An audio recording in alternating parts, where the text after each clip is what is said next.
Good morning dear students. तो आज हम आपको बता रहे हैं about the acquired immunodeficiency syndrome that is AIDS के बारे में। अगर एड्स को फर्स्ट टाइम रिपोर्ट बोले, सबसे पहले कब इसको रिपोर्टेड किया गया था 1981 में कैलिफोर्निया में। इसको सबसे पहले रिपोर्ट किया गया था। जो एड्स होता है, एड्स जो है वो एक रेट्रोवायरस है। एड्स क्या है? AIDS is an retrovirus. Retrovirus समझो कौन होते हैं? रेट्रोवायरस वो वायरस होते हैं जिनमें जो जेनेटिक मटेरियल होता है which becomes RNA। ऐसे वायरसेस जिनका जेनेटिक मटेरियल RNA होता है, उन वायरसेस को हम क्या बोलेंगे? They becomes known as retrovirus. तो ये रेट्रोवायरस है। इसके बाद इसका कॉजेटिव एजेंट क्या हो गया? वायरस, जो कि कैसा है? रेट्रोवायरस है। और the time period between infection and first appearance of symptoms में भी, जो सबसे पहले जो इन्फेक्शन होता है उसके बाद जो सिम्टम्स अपीयर होते हैं, उसमें लगभग 5 से 10 साल का समय लग जाता है। तो आप समझ सकते हैं इंक्यूबेशन पीरियड बहुत काफी लंबा है। साथ ही साथ अगर हम इसको कहें how it's transmitted from one person to another person, तो वन पर्सन से अनदर पर्सन में ये वाया अनप्रोटेक्टेड सेक्सुअल कांटेक्ट के थ्रू हो सकता है। इन्फेक्टेड जो हाइपोडर्मिक नीडल्स होती हैं उनका यूज करने से हो सकता है, ब्लड ट्रांसफ्यूजन से हो सकता है, and from mother to unborn baby by placenta. ये इसके कारण हो सकते हैं। इसके साथ साथ अगर हम रिस्क ऑफ इन्फेक्शन की बात करें एड्स की, तो ऐसे लोगों में इन्फेक्शन की रिस्क ज़्यादा होती है जहां जो लोग इंडिविजुअल जैसे होते हैं उनके मल्टीपल पार्टनर्स होते हैं, ड्रग एडिक्ट्स होते हैं, जिसकी वजह से वो हाइपोडर्मिक नीडल्स का एक दूसरे के साथ एक्सचेंज करते हैं और रिपीटेड ट्रांसफ्यूजन से भी ये हो सकता है। और एड्स को जो डिटेक्शन, एड्स का डिटेक्शन के लिए एक होता है एलिजा टेस्ट किया जाता है। एलिजा, तो एलिजा का पूरा नाम नोट कर लो। इसे हो जाएगा एंजाइम, एल से हो जाएगा लिंक, और enzyme link immuno absorbent acid। This is the full name of AIDS। This is the full name of ELISA test। ये किसका नाम है? पूरा ELISA टेस्ट है। तो ELISA टेस्ट से कंफर्मेशन हो सकता है, डायग्नोस हो सकता है। ELISA टेस्ट से पता चल सकता है कि किसी व्यक्ति को, किसी पर्सन को एड्स है कि नहीं है। अगर ड्रग्स की बात करें तो एंटीवायरल ड्रग्स का इस्तेमाल करते हैं, लेकिन ये ड्रग्स पार्शियली इफेक्टिव होती हैं और ये बस पेशेंट की लाइफ बढ़ा सकती हैं, लेकिन उस पेशेंट की डेथ को नहीं रोक सकती हैं। एड्स जो प्रिवेंट कर सकते हैं, how can we prevent AIDS against?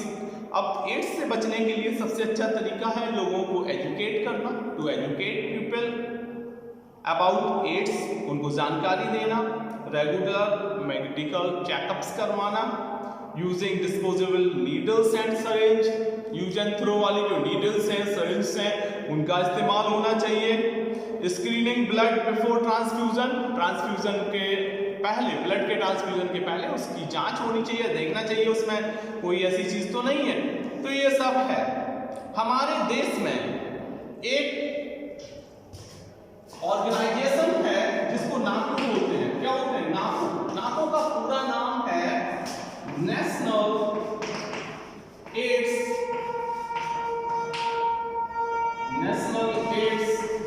सी से हो जाएगा कंट्रोल और ओ से हो जाएगा ऑर्गेनाइजेशन।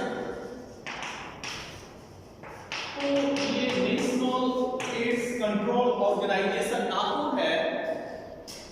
ये नाको जो है और उसके साथ साथ कुछ NGO that is non government organisations जो हैं वो बहुत ज़्यादा काम कर रहे हैं कि लोगों को एजुकेट करें about AIDS, replication of retroviruses and macrophage etcetera. बात करेंगे मोड ऑफ इन्फेक्शन की, तो मोड ऑफ इन्फेक्शन में जो वायरस एंटर्स मैक्रोफेज, इसके बाद क्या होता है, virus uses reverse transcriptase enzyme. Virus क्या करता है, रिवर्स ट्रांसक्रिप्टेज एंजाइम का इस्तेमाल करता है जिससे कि वायरल डीएनए सेल के अंदर प्रोड्यूस हो जाता है। और जो वायरल डीएनए जो होता है वो gets incorporated into host genome, वो होस्ट जीनोम में के साथ मिल जाता है और डीएनए रेप्लिकेट्स करता है और प्रोड्यूस करता है वायरल डीएनए। जो नए वायरस होते हैं वो प्रोड्यूस हो जाते हैं विद इन द सेल्स। इस प्रकार से मैक्रोफेज एक्ट्स करता है एज वायरल मशीनरी और वायरस फैक्ट्री का काम करता है। वायरस एंटर करते हैं हेल्पर टी सेल्स, जिन्हें हेल्पर टी एंड लिम्फोसाइट्स कहते हैं, और प्रोड्यूस करते हैं अपनी प्रोजेनी को और बाद में ये डिस्ट्रॉय कर देते हैं हेल्पर टी लिम्फोसाइट्स को। नए वायरस फिर से अटैक करते हैं हेल्पर टी लिम्फोसाइट से और number of which ultimately decreases. जो नंबर होती है हेल्पर टी लिम्फोसाइट्स की वो घटने लगती है। अब आप जानते हैं कि हेल्पर टी लिम्फोसाइट्स का काम इम्यूनिटी के लिए है।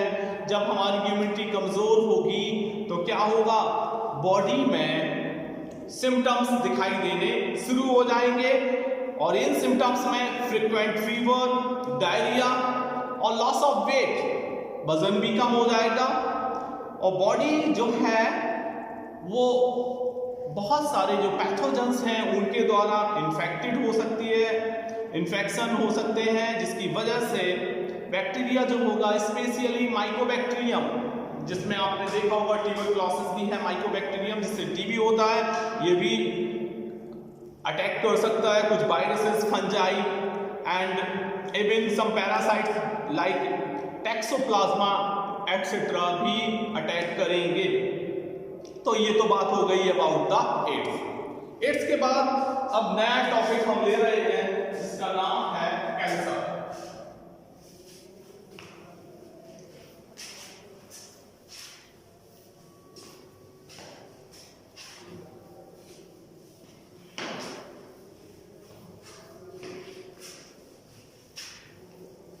एड्स के बाद नया टॉपिक है कौन सा, कैंसर। कैंसर एक बहुत ही ज्यादा, जैसे एड्स बहुत ज्यादा फैटल डिजीज है, वैसे ही कैंसर भी बहुत ही ज्यादा खतरनाक बीमारी है। कैंसर के बारे में बात करें तो cancer is a disease in which cells divide continuously. Cancer एक ऐसी बीमारी है जिसमें सेल्स जो डिवाइड होती हैं कंटिन्यूअसली होती हैं and for masses of cells, और एक सेल का गुच्छा सा सेल एग्रीगेट हो जाती है और जिसको हम ट्यूमर कहते हैं। Such cells lose the property of contact inhibition। जो कैंसरस सेल होती हैं उनमें एक प्रॉपर्टी होती है कॉन्टैक्ट इनहिबिशन की, वो समाप्त हो जाती है।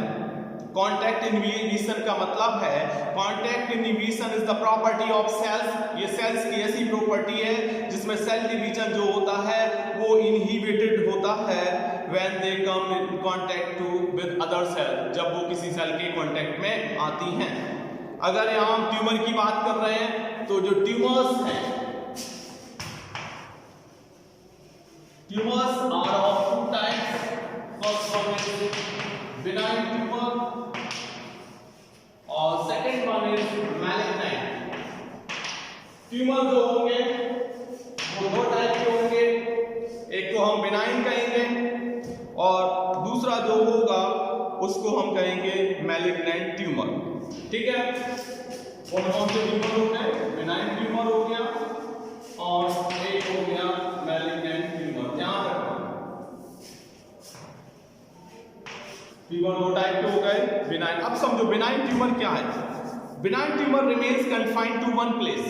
benign tumor ऐसा ट्यूमर है जो एक ही जगह अपना बना रहेगा and does not spread, और वो स्प्रेड नहीं कर सकता। अगर हम मैलिग्नेंट ट्यूमर की बात करें तो जो सेल्स होंगी मैलिग्नेंट ट्यूमर्स की वो ग्रोथ करेंगी रैपिडली और स्प्रेड कर जाएंगी through blood to other parts of the body.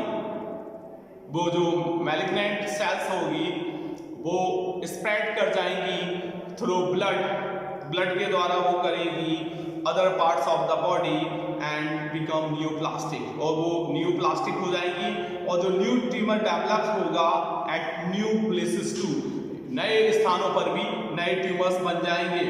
और ये प्रॉपर्टी जो कैंसरस सेल्स की है प्रोलिफरेट होने की नए एरियाज में, इसको बोलते हैं मेटास्टेसिस। इसको हम बोलेंगे मेटास्टेसिस। ये मेटास्टेसिस वाली कंडीशन बहुत ही ज्यादा खतरनाक हो जाती है कि जो बॉडी में एक पर्टिकुलर पार्ट में जो मैलिग्नेंट ट्यूमर है, कैंसर सेल है, वो ब्लड के थ्रू डिफरेंट पार्ट्स में पहुंच जाएंगे और वहां भी कैंसर को प्रोड्यूस करेंगे। ट्यूमर जो सेल्स होती हैं वो कंपीट करती हैं नॉर्मल सेल्स के द्वारा और by competing with them for nutrition, उनमें न्यूट्रिशन के लिए कंपटीशन होता है, जिसकी वजह से जो नॉर्मल सेल्स होती हैं उनको फूड न्यूट्रिशन नहीं मिल पाता है, ultimately they die due to starvation. अगर हम बात करें कॉजेस की, तो कॉजेस ऑफ कैंसर की बात करें तो cancer causing agents are known as carcinogens. Cancer causing agents को हम क्या बोलेंगे? कार्सिनोजेंस कहेंगे। और कार्सिनोजेंस जो होंगे वो कई तरीके के हो सकते हैं। एक तो आयोनाइजिंग रेडिएशंस होंगे, आयोनाइजिंग रेडिएशंस के एग्जाम्पल हो जाएंगे X rays and gamma rays. On the other hand non ionizing radiations होंगे जो कि अल्ट्रावायलेट रेज के इसका एग्जाम्पल है। Chemical agents such as tobacco से भी कार्सिनोजन प्रॉपर्टी का है। बैक्टीरियल एजेंट, बायोलॉजिकल एजेंट्स में हो जाएंगे कुछ ऑन्कोजेनिक वायरसेस होंगे और लास्ट जो होगा genetic factors such as cellular oncogene और proto oncogenes under certain condition. ये सब के सब हो गए, क्या हो गए? कार्सिनोजेंस हो गए।